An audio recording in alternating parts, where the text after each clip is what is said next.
They called it impossible. They said no gun had ever done it. But in the darkest days of the Battle of the Atlantic, when German U-boats were strangling entire nations, an American shell appeared that could do something terrifying. It crushed a submarine's steel pressure hull as easily as your hand crushes an empty paper tube. This is the story of the secret shell that changed the ocean war forever. The ocean turns into a graveyard. The year was 1942, and the Atlantic was dying. Convoys carrying food, fuel, tanks, aircraft parts, everything Britain needed to survive were being torn apart by German U-boats. Every night, burning tankers lit up the ocean like floating volcanoes. Every morning, survivors drifted in lifeboats, staring at the endless gray horizon, waiting to be rescued. If they were lucky, the German Navy called it der glückliche Zeit, the happy time. For the Allies, it was anything but. In Washington, American admirals studied the casualty numbers with cold horror. One ship sunk every 7 hours, convoys disappearing without a trace, entire shipping lanes collapsing.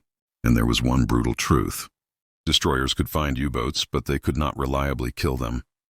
Depth charges exploded, shook the sea, and sometimes crippled a submarine, but rarely destroyed one outright. A submerged U-boat was like a steel shark. Fast, deadly, invisible, and almost invincible. A weapon nobody expected. Inside a quiet naval research facility in the U.S., scientists were desperate. They needed something new, something the Germans wouldn't see coming. Meet the unlikely hero of this story, the 5-inch 38 caliber naval gun. A powerful weapon, yes. Used on thousands of American ships, yes. But everyone knew one thing. It was useless against a submerged submarine. If a U-boat was underwater, the shells simply splashed and exploded uselessly on the surface. Everybody agreed, except for one group of American engineers. These engineers didn't want more explosives. They didn't want bigger charges. They wanted something strange, something unheard of, something that did not explode at all. They wanted a solid, armor-piercing shell, designed to kill a submarine underwater. A shell that would, 1. Dive through the water like a spear, 2. Smash into the submarine's pressure hull, 3. And crush it from the outside without a single explosion. A weapon that turned the ocean into a battlefield unlike anything before. This was the birth of the Mark 32 anti-submarine shell, the impossible design. The Mark 32 was not beautiful. It did not shine. It did not scream or roar or explode. It was quiet, cold, mathematically engineered death. A long, heavy, solid metal dart. No fuse, no explosives, just pure kinetic force. But its true secret was something else. It was designed to skip across the ocean like a flat stone. Tests showed that if a destroyer fired at just the right angle, the shell would hit the water, bounce once, dive under the surface, and strike the U-boat hiding below. No submarine captain had ever imagined a gun shell could reach them underwater. U-boat crews believed they were safe from naval gunfire. They were wrong. Very wrong. The first kill, June 1944. The Atlantic was still bleeding, but Allied destroyers now carried a weapon the Germans didn't know existed. On a gray morning, a U.S. destroyer, USS Buckley, picked up sonar contact. A U-boat. The captain ordered, "Load the Mark 32. All hands stand by." The destroyer closed the distance. The U-boat dove deep. The crew listened as the sonar pings echoed through the ship. Then, fire! The gun roared. The Mark 32 punched into the sea, skipped, disappeared beneath the waves. 5 seconds later, a metallic crack exploded through the water. The sonar man shouted, "Contact lost! She's breaking apart!" The Mark 32 had slammed into the U-boat's pressure hull with unimaginable force. The hull, designed to resist outward pressure, was completely defenseless against inward crushing force. The submarine's steel shell buckled, bent, caved in. It tore open like a collapsing tin can. The Atlantic swallowed the U-boat whole. The Americans aboard USS Buckley stood in stunned silence. No depth charge, no explosion, no underwater shockwave, just pure impact. The impossible had become real. The Germans realized something is wrong. Over the next months, reports rolled in. U-boats sunk at shallow depths. No explosion signatures. Hulls crushed inward. Strange penetration marks. The German Navy was confused. Their submarines were dying in ways never seen before. Admiral Dönitz demanded explanations. German engineers examined a recovered pressure hull fragment from a lost U-boat. They were horrified. "This is not from a depth charge," one engineer whispered. This is from a solid projectile, a gun shell, underwater. They had no defense, no countermeasure, no armor upgrade that could survive such an impact. The most advanced U-boats in the world were suddenly vulnerable, science behind the destruction. To understand how deadly the Mark 32 truly was, you must understand submarine design. A U-boat's pressure hull is strong from inside to outside pressure differences, but from outside to inside, it is extremely weak. The Mark 32 shell struck with immense velocity, a hardened steel tip, zero explosive delay, and total structural focus on penetration. When it hit the pressure hull, something catastrophic happened. The shell didn't pierce the hull like a bullet. It pushed the entire hull wall inward like crushing an empty cardboard tube. The steel buckled, folded, snapped. A submarine cannot survive even a small inward collapse. When that happened, bulkheads failed, batteries cracked and leaked chlorine gas, high-pressure air bottles ruptured like bombs, electrical systems exploded.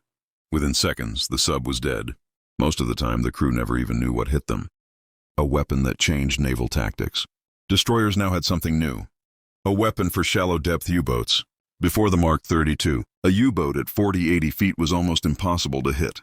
Depth charges needed time to sink, but that gave the submarine time to escape. After Mark 32, destroyers could kill the U-boat instantly.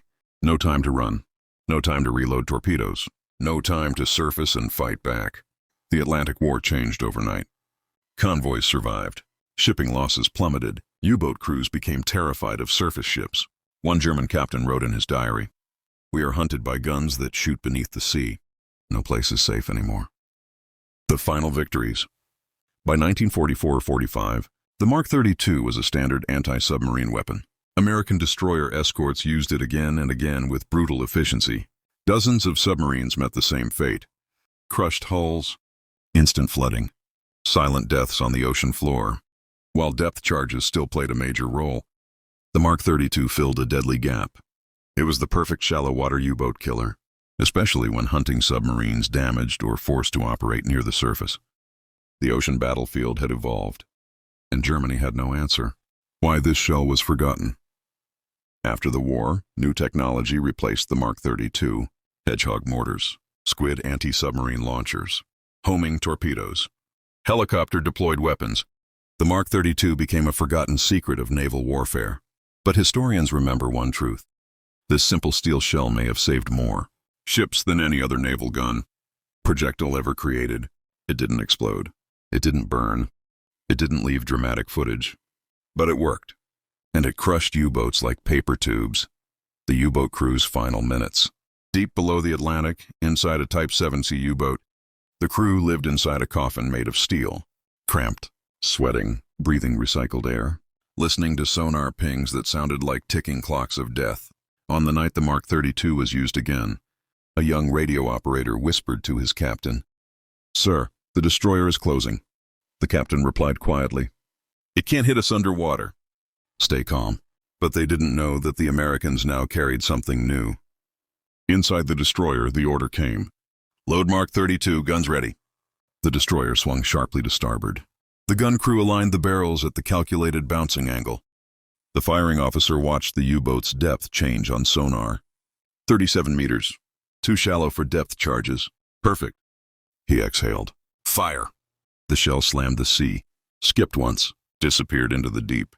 Inside the U-boat, the men felt a dull metallic thud. Then the hull crushed inward like a kicked barrel.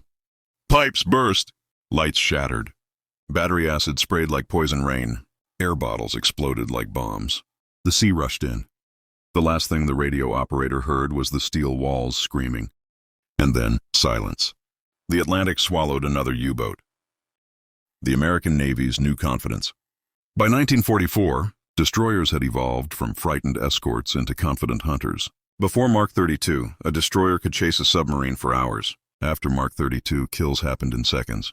Captains began training their gun crews in skip-fire trajectories.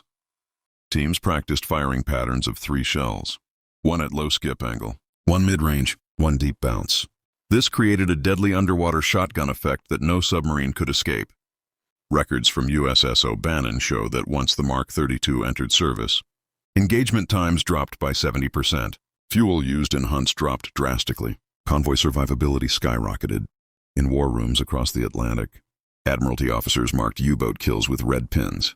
Every pin told the same story. Gunfire, skip shot, hull crushed inward, U-boat gone. Germany had lost the advantage. German panic and desperation.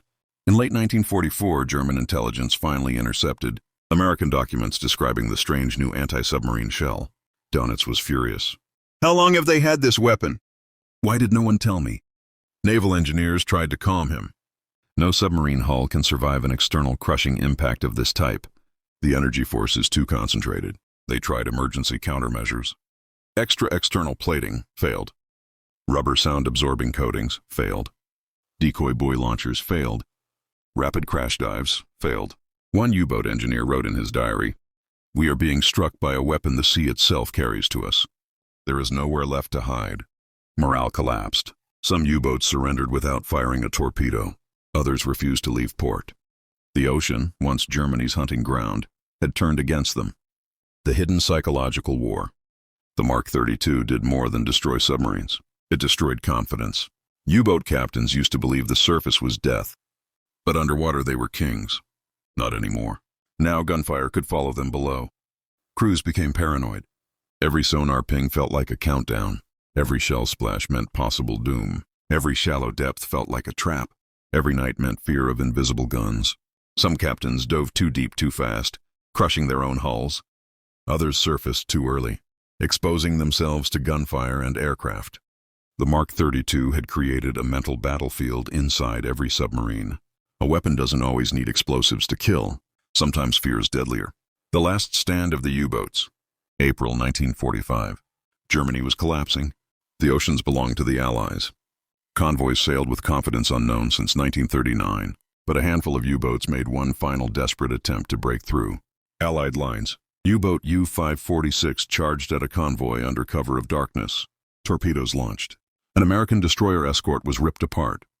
For a moment, it felt like 1942 again. But then the destroyers closed in. Sonar locked. Guns loaded. The firing officer shouted, "Mark 32 full." Salvo. 8 shells flew. 4 skipped. 2 entered the water at perfect angles. A minute later, U-546 hull buckled in 2 places. She sank with all hands. It was the last U-boat ever destroyed by a Mark 32 shell. The war was over, and the Atlantic was free again. Outro. Powerful ending for YouTube. In the brutal war beneath the waves, victory didn't belong to the loudest explosions, or the largest ships, or the most advanced submarines. It belonged to a simple idea. A quiet idea. An idea forged from math, steel, and desperation. A shell that didn't explode, but crushed. A shell that skipped across the sea and hunted what hid below. A shell that changed the Battle of the Atlantic and saved thousands of lives. The Mark 32 is more than a weapon. It is a reminder that in war, sometimes the smallest invention creates the biggest turning point.